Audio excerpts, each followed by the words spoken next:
ucapkan ribuan terima kasih. Ini adalah merupakan jelajah kita yang kita rindu. Dah 4 tahun lebih, kita dah menang 4 tahun. Semalam, 2 hari lepas. Semalam atau 2 hari lepas, ulang tahun kemenangan kita. Di negeri-negeri yang menang, itu bukan ulang tahun kita. Dan kita menang di peringkat pusat. Dah 4 tahun kita menang. Dan kita ingat lagi jelajah-jelajah yang dibuat dengan lori buruk yang ke seluruh negara, ke seluruh semenanjung, kita ingat lagi bagaimana susah payahnya seorang anak muda ketika itu, dia masih muda ketika itu. Bagaimana susah payahnya dan menyebabkan kita menang. Dan rakyat faham apa perjuangan kita sebenarnya. Kerana itu mereka sokong kita. 4 tahun lebih telah berlalu. Hari ini kita mula semula. Dan Alhamdulillah, Parti Keadilan ini telah mula semula dengan kempen-kempen kita walaupun dengan ahli kita. Tetapi, tuan-tuan jangan lupa, yang hadir di dalam dewan ini, tetapi yang bersama dengan kita secara live ada 1,000 orang. Ada 1,000 yang mengikuti kita. Dan selepas ini kita pasti akan bertambah jadi 20, 30 mereka yang akan mengikuti dalam FB kita. Jadi ini menunjukkan bahawa kita mula diterima semula apabila rakyat faham apa agenda perjuangan kita. Tadi diceritakan tentang kemah besar. Semua tak nak kemah besar, betul? Apa nak buat? Apa yang perlu dibuat? Adakah kita selepas ini balik rumah, duduk rumah? Kita tunggu lagi, harapkan saudara Rafizi turun lagi, baru kita mula bergerak. Kita kena mulai saat ini. Pertamanya, tentunya ketika pemilihan. Jangan lupa, jangan ada gusar di hati untuk menyokong pasukan ini. Ini kehendak rakyat. Rakyat nak kumpulan ini, sokonglah. Kalau kita nak, sokong semua. Tetapi apakah tindakan kita seterusnya? Kita rasa sekarang apabila kita kalah di Melaka, di Johor, di Sarawak, nak pacakkan bendera keadilan di rumah pun kita malu. Betul? Betul ke? Malu. Tetapi hari ini, malam ini, berani tak esok, kita mula bawa bendera panji-panji kita semula insyaAllah. Boleh? Yakinlah.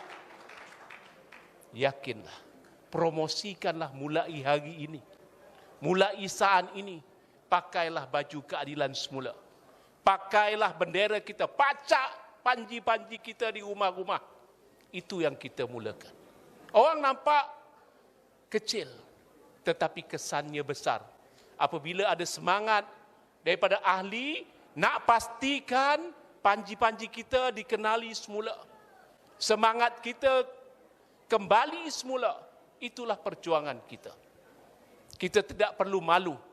Kerana semangat kita adalah memperjuangkan hak rakyat yang susah kita bantu, yang miskin kita jaga mereka. Ini perjuangan kita. Kita kena turun padang, berjumpa mereka. Boleh? Turunlah. Kalau kita tak nak kemah besar, kita kena turun padang. Tak boleh dengan kata-kata.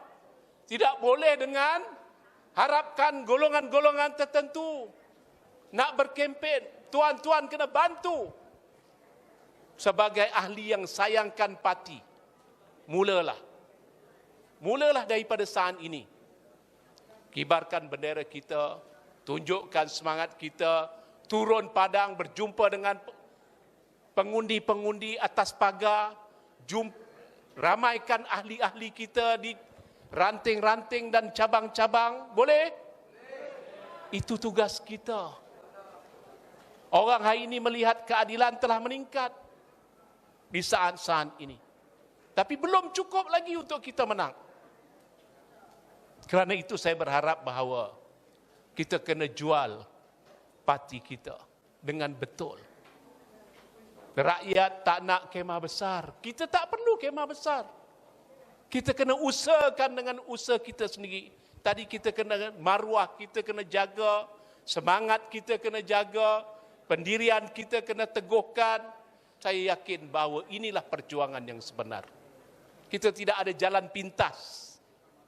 Dan kemenangan kita pastinya akan mengangkat Datuk Seri Anwar Ibrahim sebagai Perdana Menteri.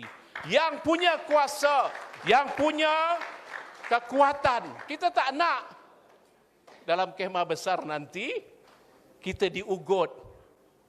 Ya, apa yang berlaku sampai 3 Perdana Menteri dalam tempoh 4 tahun ini. Ya, ini pun diugut. Kalau tak buat bubar, pun risau Perdana Menteri dia berada di Amerika. Betul tak? Kita nak Perdana Menteri yang sebegitu ke kepada pemimpin utama kita? Kita nak menang dengan kekuatan. Kita nak menang Datuk Seri Anwar Ibrahim sebagai Perdana Menteri yang punya kuasa, yang mampu bertindak, yang mampu membuat reformasi. Itu yang kita nak. Bukan diugut, hari ini dia jadi Perdana Menteri, esok ada 4-5 orang kata nak tarik. Pening tak kepala kita? Jadi kita nak, kalau kita nak menang, kita nak betul-betul mampu membuat reformasi, kita ahli-ahli di bawah, ahli-ahli pimpinan-pimpinan bekerjasama. Tunjukkan bahawa kita berjuang ini bukan untuk diri kita, bukan untuk kepentingan kita, tetapi untuk rakyat Malaysia seluruhnya. Jadi itu saja daripada saya. Saya pohon daripada tuan-tuan semua di Pahang dan rakan-rakan yang lain yang hadir, tak lupa kepada pengurusi MPN Melaka yang dapat bersama pada hari ini. Saya harap sokongan tidak berbelah bagi kepada ayuh Malaysia. Boleh? Ayuh! Ayuh! Ayuh! Terima kasih.